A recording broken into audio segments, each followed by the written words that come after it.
반갑습니다. 성도 여러분. 10월 15일 토요일 부산진 오늘의 묵상입니다. 오늘 저희가 함께 나눌 말씀은 사무엘하 16장 1절부터 23절까지의 말씀입니다. 다윗이 마루턱을 조금 지나니 무비보셋의 종 시바가 안장 지은 두 나귀 위에 떡 200개와 건포도 100송이와 여름 과일 100개와 포도주 한 가죽 부대를 싣고 다윗을 맞는지라. 왕이 시바에게 이르되 내가 무슨 뜻으로 이것을 가져왔느냐 하니 시바가 이르되 나귀는 왕의 가족들이 타게 하고 떡과 과일은 청년들이 먹게 하고 포도주는 들에서 피곤한 자들에게 마시게 하려 함이니이다. 왕이 이르되 내 주인의 아들이 어디 있느냐 하니 시바가 왕께 아뢰되 예루살렘에 있는데 그가 말하기를 이스라엘 족속이 오늘 내 아버지의 나라를 내게 돌리리라 하나이다 하는지라. 왕이 시바에게 이르되 무비보셋에게 있는 것이 다 내 것이니라 하니라. 시바가 이르되 내가 절하나이다. 내 주 왕이여 내가 왕 앞에서 은혜를 입게 하옵소서 하니라. 다윗 왕이 바우림에 이름에 거기서 사울의 친족 한 사람이 나오니 게라의 아들이요 이름은 시므이라. 그가 나오면서 계속하여 저주하고 또 다윗과 다윗 왕의 모든 신하들을 향하여 돌을 던지니 그때 모든 백성과 용사들은 다 왕의 좌우에 있었더라. 시므이가 저주하는 가운데 이와 같이 말하니라. 피를 흘린 자여 사악한 자여 가거라 가거라. 사울의 족속의 모든 피를 여호와께서 내게 돌리셨도다. 그를 이어서 내가 왕이 되었으나 여호와께서 나라를 내 아들 압살롬의 손에 넘기셨도다. 보라 너는 피를 흘린 자이므로 화를 자초하였느니라 하는지라. 수르야의 아들 아비새가 왕께 여짜오되 이 죽은 개가 어찌 내 주 왕을 저주하리이까. 청하건대 내가 건너가서 그의 머리를 베게 하소서 하니 왕이 이르되 수르야의 아들들아 내가 너희와 무슨 상관이 있느냐. 그가 저주하는 것은 여호와께서 그에게 다윗을 저주하라 하심이니 내가 어찌 그리하였느냐 할 자가 누구겠느냐 하고 또 다윗이 아비새와 모든 신하들에게 이르되 내 몸에서 난 아들도 내 생명을 해하려 하거든. 하물며 이 베냐민 사람이랴. 여호와께서 그에게 명령하신 것이니 그가 저주하게 버려두라. 혹시 여호와께서 나의 원통함을 감찰하시리니 오늘 그 저주 때문에 여호와께서 선으로 내게 갚아주시리라 하고 다윗과 그의 추종자들이 길을 갈 때에 시므이는 산비탈로 따라가면서 저주하고 그를 향하여 돌을 던지며 먼지를 날리더라. 왕과 그와 함께 있는 백성이 다 피곤하여 한 곳에 이르러 거기서 쉬니라. 압살롬과 모든 이스라엘 백성들이 예루살렘에 이르고 아히도벨도 그와 함께 이른지라.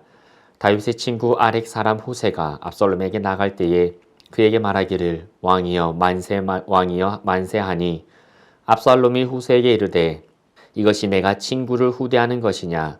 내가 어찌하여 내 친구와 함께 가지 아니하였느냐 하니 후세가 압살롬에게 이르되 그렇지 아니하니이다.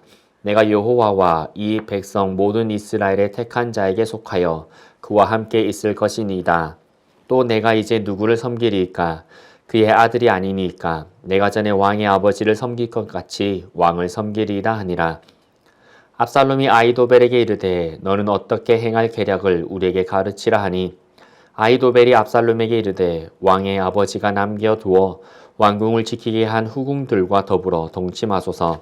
그리하며 왕께서 왕의 아버지가 미워하는 바 됨을 온 이스라엘이 들으리니 왕과 함께 있는 모든 사람의 힘이 더욱 강하여지리이다 하니라. 이에 사람들이 압살롬을 위하여 옥상에 장막을 치니 압살롬이 온 이스라엘 무리의 눈앞에서 그 아버지 후궁들과 더불어 동침하니라. 그때 아히도벨이 베푸는 계략은 사람이 하나님께 물어서 받은 말씀과 같은 것이라. 아히도벨의 모든 계략은 다윗에게나 압살롬에게나 그와 같이 여겨졌더라. 아멘. 우리는 살면서 때때로 어려움에 처하게 됩니다. 사람들로부터 또는 일터로부터 고립되기도 하고 지금까지 쌓아왔던 것이 무너질 것 같은 위기를 만나기도 합니다. 그런데 고난이 우리의 삶에 당장에는 큰 위기이기는 하지만 위기만을 가지고 오지는 않습니다. 우리 삶에 찾아오는 위기 때에 우리 삶은 정리정돈이 되어집니다. 정리정돈의 뜻은 불필요한 것은 버리고 제자리에 있어야 하는 것을 제자리에 두는 것을 의미합니다. 이 정리정돈에는 나의 습관, 내 삶의 우상이 되고 지고 있던 것들, 나의 아직 변하지 않던 가치관 등이 포함되어집니다. 그와 더불어서 인간관계 역시 정리정돈이 되어집니다. 정말 나의 편에서 나를 위해 헌신해 주는 사람들과 그동안 자신들의 이익을 위해서 나를 이용하던 사람들이 드러나게 됩니다. 그래서 고난을 통해 나의 인간관계가 정리될 수 있기도 합니다. 오늘 본문의 다윗을 둘러싼 인간관계가 다윗의 고난의 때를 통해 충신과 간신으로 나누어 드러납니다. 먼저 압살롬의 반역을 피해 도망하고 있는 다윗은 두 사람을 만나게 됩니다. 한 명은 사울의 손자 무비보셋의 종인 바로 시바입니다. 그는 왕권을 잃고 도망하는 다윗을 찾아와 자신의 주인 무비보셋을 비난하고 먹을 양식을 건네며 다윗에게 충성을 맹세합니다. 반면 사울의 친족 시므이는 다윗을 향해 돌을 던지면서 그를 저주합니다. 그는 사울의 죽음의 책임을 다윗에게로 돌리며 다윗의 지금 처한 처지를 기뻐하고 있습니다. 다윗이 힘이 있을 때에는 아무 소리를 하지 못하고 있다가 다윗이 힘이 없어지자 나타나 다윗을 저주했던 것입니다. 그리고 후세와 아히도벨도 나누어집니다. 후세는 다윗의 조언을 따라 압살롬에게 굴복한 척을 하며 압살롬의 진영에 들어갑니다. 압살롬의 승리를 여호와의 승리로 해석한다고 하면서 자신의 충성은 대를 이은 충성으로서 이제는 압살롬을 섬기겠다라고 포장하였습니다. 이후 후세는 다윗이 다시금 왕으로 회복하는 데 중요한 역할을 담당합니다. 반면 아히도벨은 압살롬으로 하여금 다윗의 후궁을 겁탈하게 함으로써 다윗의 왕권의 종언과 예루살렘으로 올라가는 압살롬이 새 왕으로 등극함을 알리라고 부추깁니다.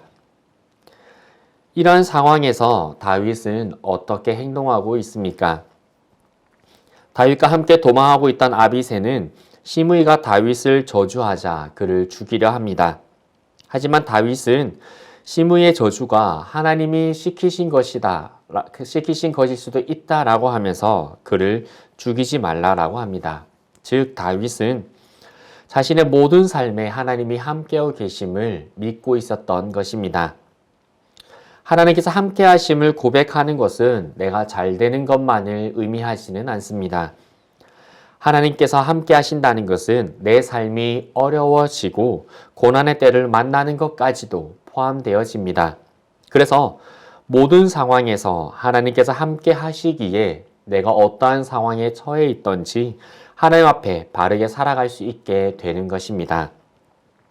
다윗은 하나님께서 자신과 함께 하심을 믿었기에 광야에서도 왕궁에서도 그리고 지금 도망자의 길에서도 하나님 앞에서 바르게 설 수 있었던 것입니다. 또한 다윗은 시므이를 살림으로써 자신의 처지를 보고 계신 하나님께 긍휼을 구하였습니다. 다윗은 시므이를 살리며 그를 내버려 둔 것은 하나님 앞에서 바르게 살아갔던 다윗이 지금 억울한 상황을 만난 것을 하나님께서 바라보시고 그 억울한 상황을 불쌍히 여겨주시기를 구하는 바로 기도였던 것입니다. 다윗은 지금 급박한 상황 속에서 자신의 삶의 바른 선택으로 하나님께 기도를 드리고 있었던 것입니다. 오늘 다윗의 모습을 보며 우리의 모든 삶이 하나님께 기도로 상달되어짐을 기억하시기를 바랍니다. 내가 어떻게 살아가고 있고 내가 어떻게 선택하며 살아가고 있는지 하나님께서 주목하여 보시며 우리의 삶을 기도로 흠량하실 것입니다. 그리고 우리의 삶을 통해 응답하시고 우리의 삶에 긍휼을 베풀어 주시며 역사하여 주실 줄 믿습니다. 모든 삶이 기도가 되어 하나님께 연락되어지는 우리 성도님들의 삶이 되기를 소망합니다. 왕권을 잃은 다윗 앞에서 끝까지 그에게 충성하는 자와 그를 버리고 그를 해하려는 자가 나타났습니다. 그 둘이 나뉘어졌습니다. 권력이 있을 때와 없을 때 그를 향한 참된 충성이 드러났던 것입니다. 물론 다윗 역시 하나님 앞에서 하나님께 참되게 충성된 삶이었는지 아닌지를 선택하게 되는 시간들이 되었습니다. 다윗은 권력은 잃었지만 하나님만을 잃지 않기 위해 노력했었습니다. 오늘 우리를 둘러싼 관계들과 여러 상황들을 보게 됩니다. 그 상황들에 우리는 분노하게 되기도 하고 절망하게 되기도 합니다. 이럴 때 우리가 반드시 기억해야 하는 것은 하나님께서 보고 계신다는 것입니다. 그래서 나를 둘러싼 환경이 어떠하든 나는 하나님 앞에서 바르게 살겠다라고 고백하고 결심함이 필요합니다. 그 결심에 따른 삶을 하나님께서 기도로 흠량하시는 삶이 되어질 것입니다. 그리고 그 삶에 하나님께서 모든 것을 회복시키시는 역사를 이루어 가실 것입니다. 오늘 하루 하나님께서 받으시는 삶이 되는 우리 성도님들의 모든 시간들 되시기를 소망합니다. 함께 기도드리겠습니다. 살아계신 아버지 하나님, 고난의 때에 나타나게 되는 그 상황들을 우리가 어떻게 선택하고 어떻게 바라볼지를 이 시간에 기억하기를 원합니다. 다윗의 고난의 때에 다윗을 진심으로 위하는 자들과 다윗을 이용하려는 자들이 나누어졌던 것처럼 우리의 고난의 때에 정말 나를 위해 헌신하는 자들과 나를 이용하는 자들을 우리는 바라보게 될 것입니다. 그러할 때에 그 모든 상황들 앞에서 우리가 바르게 처신하고 바르게 하나님 앞에서 나의 삶을 지켜나갈 수 있는 자가 될 수 있도록 하나님 허락하여 주옵소서. 그래서 우리의 삶을 바라보시는 하나님 앞에 우리의 삶이 기도되어 흠량하시고 역사하실 만한 삶을 살아가는 저희의 오늘 하루 되게 하여 주옵소서. 성령님 도와주실 줄 믿사오며 예수 그리스도 이름으로 기도드리옵나이다. 아멘.